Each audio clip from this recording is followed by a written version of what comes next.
ஆண்டவராகிய இயேசு கிறிஸ்துவின் நாமத்தினாலே உங்களுக்கு என்னோட அன்பின் வாழ்த்துக்கள். இன்றைய நாளின் தியானத்துக்காக தேர்ந்து கொள்ளப்பட்ட வேத வசனம் மத்தேயு எழுதின சுவிசேஷம் 18வது அதிகாரம் 3வது வசனம். நீங்கள் மனம் திரும்பி பிள்ளைகளைப் போல ஆகாவிட்டால் பரலோக ராஜ்யத்தில் பிரவேசிக்க மாட்டீர்கள் என்று மெய்யாகவே உங்களுக்கு சொல்லுகிறேன் என்று ஆண்டவராகிய இயேசு கிறிஸ்து சீடர்களிடம் சொன்னார். பரலோக ராஜ்யத்தில் யார் பெரியவன் என்ற கேள்விக்கு பதிலளிக்கும் வண்ணமாக, சிறு பிள்ளைகளைப் போல ஆகாவிட்டால் பரலோக ராஜ்யத்தில் பிரவேசிக்க மாட்டீர்கள் என்றும், சிறு பிள்ளை போல தன்னை தாழ்த்துகிறவன் பரலோக ராஜ்யத்தில் பெரியவனாய் இருப்பான் என்றும் இயேசு கிறிஸ்து சொன்னார். மனம் திரும்பி பிள்ளைகளைப் போல் ஆகுதல் என்றால் ஒருவன் மறுபடியும் பிறக்க வேண்டிய அவசியத்தை ஆண்டவர் சொல்லுகிறார்.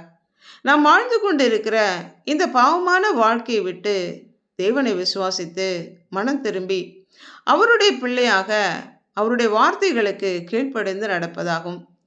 ஏன் பிள்ளைகளைப் போல ஆக வேண்டும் என்றால், சிறு பிள்ளைகள் தங்களுக்கு சொல்லப்படுகிற காரியங்களை அப்படியே நம்புவார்கள், ஏற்றுக்கொள்வார்கள், சந்தேகப்பட மாட்டார்கள். தங்களை குறித்து பெரிதாகவோ மேட்டுமையாகவோ பெருமையாகவோ நினைக்க மாட்டார்கள். பகையை கோபத்தை மனதிலே வைத்து பழிவாங்க மாட்டார்கள். பிள்ளைகளை எப்படி வளர்க்க வேண்டும்?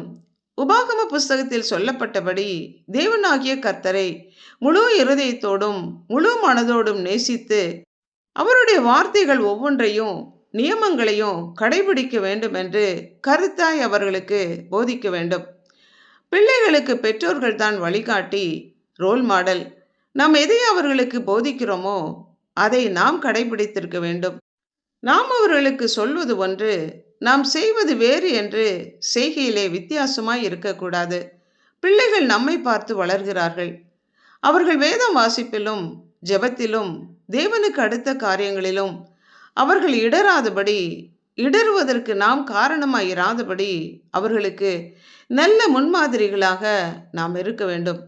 சிறு பிள்ளைகளுக்கு இடரல்களாக காணப்படுபவர்கள் கழுத்தில் எந்திரக்கல்லை கட்டி சமுத்திரத்திலே அவர்களை போடுவது நலமாயிருக்கும் என்று இயேசு கிறிஸ்து சொன்னார். அப்படி என்றால் தண்டனை அதை காட்டிலும் பெரிதாக இருக்கும் என்று அர்த்தம்.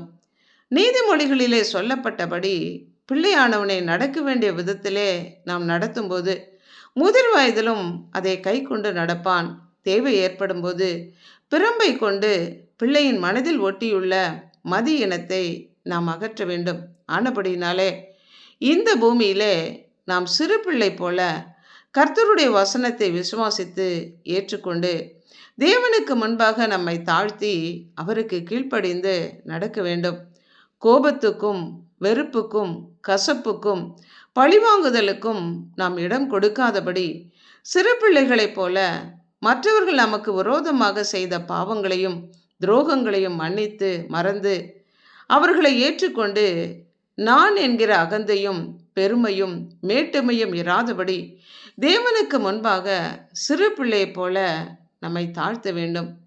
சிறு பிள்ளை போன்ற அப்படிப்பட்ட குணம் நம்மிடத்திலே காணப்பட வேண்டும் என்று கர்த்தரை எதிர்பார்க்கிறார். ஜெபிப்போமா? அன்புள்ள ஆண்டவரே, சிறு பிள்ளை போல மனம் திரும்பி உம்மை விசுவாசித்து ஏற்றுக்கொண்டு நடக்கவும், மனமேட்டுமை பெருமையானவர்களுக்கு எங்களை விலக்கி சிறு பிள்ளை போல எங்களை தாழ்த்தி உம்முடைய வார்த்தைகள் ஒவ்வொன்றுக்கும் கீழ்ப்படிந்து நடக்கவும் எங்களை அர்ப்பணிக்கிறோம். இயேசு கிறிஸ்துவின் நாமத்தினால் ஜெபிக்கிறோம் பிதாவே. ஆமென்.